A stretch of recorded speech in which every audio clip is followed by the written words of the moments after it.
dimensi pelayanan kesehatan adalah sebagai berikut. Satu, bicara tentang ukuran jumlah petugas. Ya, kalau minimal gini ya. Jadi memang kalau dalam dunia industri itu ada berbagai macam pola. Ya, ada pola yang mengatakan bahwa orang itu bisa dimultitaskingkan, multitasking gitu ya. Tapi ada pekerjaan-pekerjaan yang ternyata tidak bisa multitasking.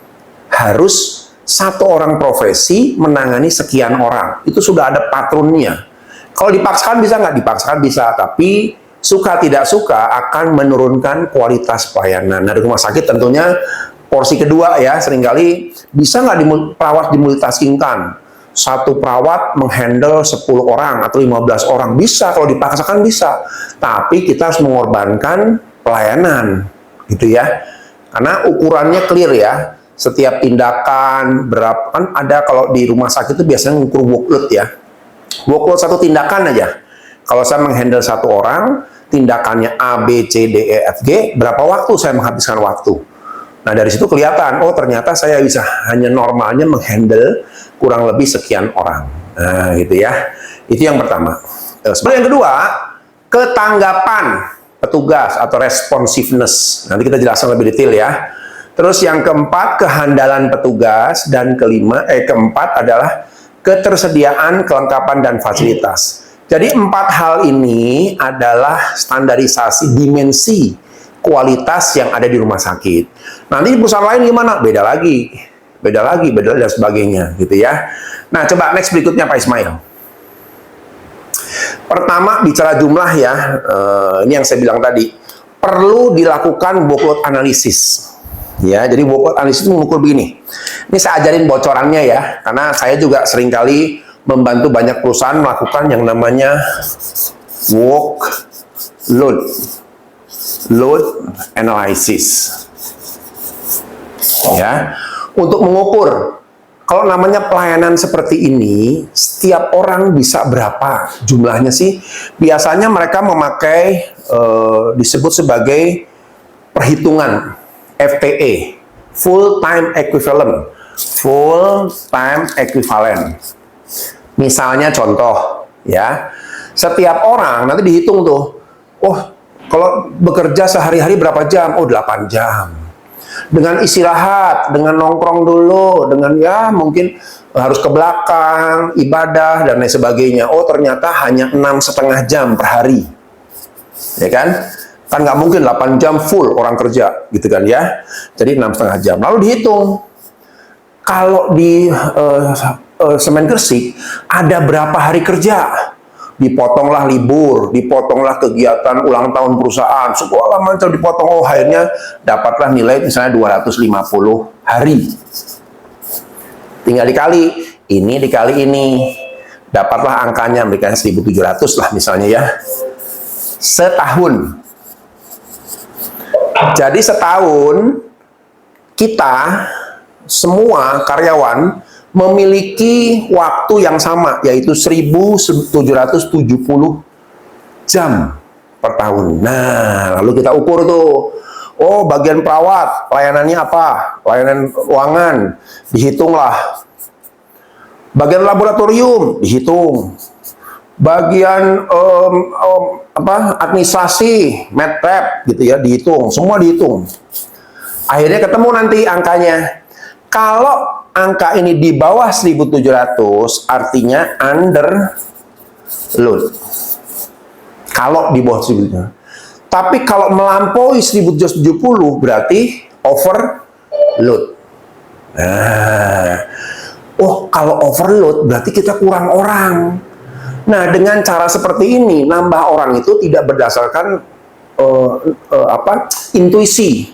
Wah, Pak, kurang orang nih, pelayanan nggak bagus nih, nggak optimal, tambah orang ya, nggak bisa begitu. Hitungannya clear dengan angka.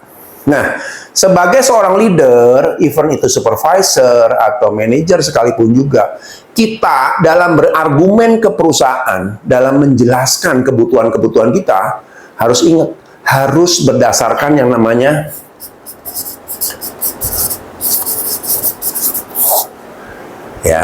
Dan jujur, masih banyak leader yang lemah di sini. Makanya ketika berargumen sama atasan, minta sesuatu, langsung dipotong. Ini gimana nih, kenapa gini, kenapa gak begini aja? Oh iya Pak, ya sudah Pak, nggak jadi. Akhirnya kita nggak punya argumen yang kuat. Tapi selama kita punya fakta dan data, menguasai data, argumen kita matang. Argumen kita nggak main-main, nggak asal-asalan ngomong. Nggak berdasarkan, begini ya Pak ya, sepertinya, kayaknya, mungkin. Wah, lo nggak bisa. Industri dan organisasi tidak bisa kita hanya berbicara tataran prediksi-prediksi dan kemungkinan. Semua dasarnya ada fakta dan data. Ya, nanti ada sesi ya, Bapak dan Ibu kita ajarkan juga gimana sih berargumentasi dalam presentasi ya, yang dengan cara seperti ini minimal orang tidak bisa membantah. Ada tekniknya, ada tuh nanti. Karena kan pada saat nanti Bapak dan Ibu juga membuat project, suka nggak suka ya kita harus berargumen sama atasan. Ya, nah fakta dan datanya harus kuat, gitu ya. Nah itu tadi ya, kalau bicara cuma pegawai, yuk kita mulai pakai matematik, pakai perhitungan. Betul nggak sih kurang orang? Betul nggak sih kurang orangnya sekian? Betul nggak sih, jangan-jangan bisa jadi gini. Bisa jadi ketika kita bilang kurang orang, sebenarnya bukan kurang orang. Tapi kita nggak bisa menghandle orang-orang yang nggak bisa kerja. Ini banyak kejadian juga nih. Pandai minta orang dong, 2 orang. Kenapa? Kurang orang. Sebentar, saya cek dulu ya. Ternyata dari 5 orang yang dia punya sekarang, 3 orang itu underload. Nah, saya bilang, Pak, mohon maaf, Bapak nambah orang buat apa? Ini kan masih underload. Bisa nggak orang diberdayakan? Oh, ya susah sih Pak. Kenapa kok susah? Oh ya, soalnya orangnya yang satu sudah senior, yang satu orangnya kurang motivasi, yang satu orangnya kurang kecerdasan. Berarti problemnya bukan nambah orang. Problemnya bagaimana memberdayakan orang yang ada dulu. Workload-nya ditingkatkan dulu sampai load-nya pas, barulah kita pasti bahwa oh ya, saya memang perlu nambah orang. Ini juga sering jadi masalah nih. Di rumah sakit itu seringkali begitu tuh. Kurang orang, dan sebagainya. Ya. Mesti hati-hati. Level supervisor dan manajer tidak boleh asal-asalan nambah orang, semua harus by data. Ya. Oke, next berikutnya yang tadi kedua apa Pak Ismail? Masuk slide lagi ya. Jadi yang pertama bicara tentang jumlah petugas, ya. Lalu yang kedua, ketanggapan petugas atau responsiveness. Nah, ini juga sama ya, kalau kita bicara tentang ketanggapan, ini suka nggak suka, ini bicara tentang apa ya? Tentang sesuatu yang sifatnya reaksi, aksi ya. Aksi. Kalau aksi, ini masuknya ranah apa? Masuknya ranah behavior. Masuknya ranah action. Sesuatu yang harus terlihat. Ya, jadi kalau misalnya kita mani pasien, itu gerakan badan kita tuh sebenarnya udah terbaca sejak awal loh. Kan ada kadang-kadang, baik, siapa Bapak? Oh ya, tunggu ya. Nah, ini yang buat kadang-kadang, aduh, petugasnya lambat banget sih. Lagi buru-buru, ini orang sakit. Ini yang nganter juga bukan keluarga, gimana sih? Nah, kadang-kadang, Pak. Ya. Kalau kita belum bisa melakukan respon seperti itu, yang penting gerakan kita. Makanya ketika kita semua ada di front line yang bertemu dengan pasien, yuk latih gerakan badan kita tuh gesit gitu loh. Ya, bergeraknya. Ya, gimana Bu? Oh ya, Ibu udah cek sudah cek di administrasi? Oke, saya bantu Bu ya. Wow. Walaupun cuman gerakan seperti itu, baru gerakan lo ya, belum action yang benar ya. Itu orang udah tenang, aduh benar saya dihargai, aduh bener nih cepet banget nih, aduh bener dan lain sebagainya. Ya, saya sering bilang dulu kepada teman-teman yang di front line, semua orang di front line itu harus olahraga, jangan loyo gitu ya. Langsung kayak, ya Pak ada apa?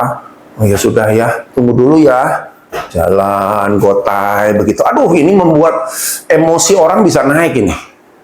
Ya, responnya jelas. Bisa dilatih, ada baku ya. Pertanyaannya apa, cara kita ini gimana. Oke, Ibu tunggu sebentar ya. saya akan panggilkan perawatnya untuk datang ke sini. Ibu nggak usah ini, Bapak sebagai penunggu, Bapak cukup sini juga. Saya akan panggilkan segera. Oke, siap. Wah, orang seneng.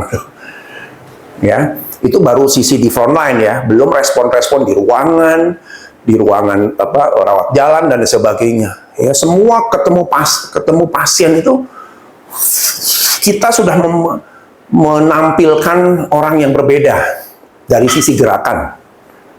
Ya, dari sisi gerakan aja tuh. Ya, kalau Pak, tapi saya lagi capek nih. Nah, biasanya kalau saya sarankan, kalau ada frontline yang capek, lelah, ya mukanya udah semalam nggak tidur dan lain sebagainya, yuk istirahat dulu. Kita di kantor ada jam istirahat loh. OB kita kalau lagi puyeng siang-siang, aduh Pak, kok capek ya, tidur dulu sana, tidur. Ada alarmnya tuh, setengah jam, gitu kan ya. Teman-teman juga ada tuh, apalagi pas bulan puasa gitu, ya tidur dulu, tidur rame-rame tidur. Ya. Karena apa? Bagaimanapun juga, kita nggak bisa memberikan servis yang bagus, respon yang bagus kalau kita sekali kelelahan. Kehandalan. Ya, jadi bagaimanapun juga industri rumah sakit itu yang dilihat siapa sih? Jujur, saya ke rumah sakit A, ke klinik A, yang dilihat siapa? Yang pertama kali dilihat, yang pertama dia yakinkan adalah ini siapa ya? Dokternya. Dokter dulu, ya kan? Makanya rumah sakit juga perlu yang namanya branding dokter. Ya, nggak bisa dipungkiri, industri ini industri yang unik. Kita harus branding siapa ya dokter yang bertugas, siapa ya dokter yang praktek. Ya, ini secara umum lah ya. Saya sering kali kalau nanya teman-teman, ke rumah sakit sana kenapa sih kamu ke sana? Dokter ini bagus loh, dokter ini bagus loh. Jadi suka tidak suka branding dokter itu dengan baik. Lewat promosi, media sosial, branding. Karena itu nilai jualnya. Satu ya. Yang kedua adalah tenaga-tenaga yang lain. SDM yang lain. Mulai dari front line. Saya pernah ngelihat dulu satu rumah sakit, itu mungkin perawatnya mungkin habis jaga, atau mungkin masih pakai baju tuh dinas, itu guyon. Sementara dia ngelewatin orang yang kakinya lagi terkapar di kursi roda gitu ya, ketawa-ketawa, ya, itu keluarga pasien sambil nengok, sambil ngeliatin, ini ngetawain siapa sih? Jadi orang udah nggak enak duluan gitu ya, walaupun maksudnya sih nggak ngetawain orang ini, tapi even kita sebagai tenaga medis yang ada di rumah sakit, ingat, ketika kita berhadapan dengan konsumen, ketika kita bersentuhan dengan konsumen, yuk kita menunjukkan profesional kita. Saya perawat, apalagi kalau baju perawat kan bisa kelihatan ya, perawat nih, mantep nih, hebat nih. Jadi jangan kita merusak reputasi kita sendiri, Bapak Ibu. Ya, Pak, berarti kita harus pura-pura depan pasien. Ya apa boleh buat? Karena orang ngelihat rumah sakit itu orang-orangnya, dokternya, perawatnya. Ini profesional nih. Ini bagian administrasi profesional nih. Ini bagian jalan sana, jalan sini, jalan sana, silambu. Semua dilihat, diperhatikan. Makanya keterandalan kita tuh, itu baru di depan lobi loh ya. Belum nanti ketika sudah tindakan. Bener perawatnya mantep nih. Segera Bu, siap Bu. Ini Pak, ini Bu. Waduh, bener nih. Ya, itu aja udah ngelihat, gila nih. Ini rumah sakit hebat banget nih. Nah, berarti keterandalan kitanya juga harus ditunjukkan. Ya, dan yang keempat adalah bicara tentang apa yang keempat? Bicara tentang fasilitas.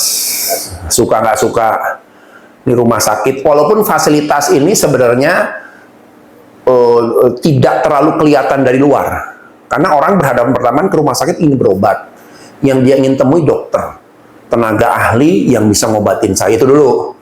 Tapi setelah dokternya bilang, Bu, kita ada fasilitas juga, CT scan dulu ya. Bu, ada ini, kita kesana dulu ya. Bagus nih, banyak sekali loh alat-alatnya. Nah, baru dari situ. Jadi dokter itu tugasnya juga bukan sekedar orang datang, berobat, selesai. Tapi juga harus bisa menawarkan secara halus ya. Menampilkan fasilitas kita apa aja sih. Bu, Ibu kelihatannya badan juga kalau bisa kurus sedikit Bu, kita ada fasilitas. Nah, itu udah jadi salah satu promosi tuh secara halus gitu ya. Bu, Ibu perlu juga ini dan lain sebagainya. Jadi peralatan di rumah sakit itu harus diperkenalkan juga, bukan soal lengkapnya, Saya ngelihat banyak rumah sakit lengkap, tapi tidak ada satu orang pun yang care bagaimana menyampaikan. Pak, ada brosur. Orang mana ngerti brosur? Orang lebih percaya ketika dokter ngomong bahwa oh ini perlu juga nih alat untuk terapi ini, alat untuk oh boleh ya dok, boleh saya coba dok. Oh silakan, Pak bisa nanti ke sana lihat dulu dan lain sebagainya. Kita yang promosikan, nggak ada orang luar yang promosikan. Ya, jadi semua orang di rumah sakit itu harus mempromosikan semua yang kita mampu lakukan, peralatan, perlengkapan segala macam, gitu ya. Nah ini juga bagian dari service sebenarnya. Ya.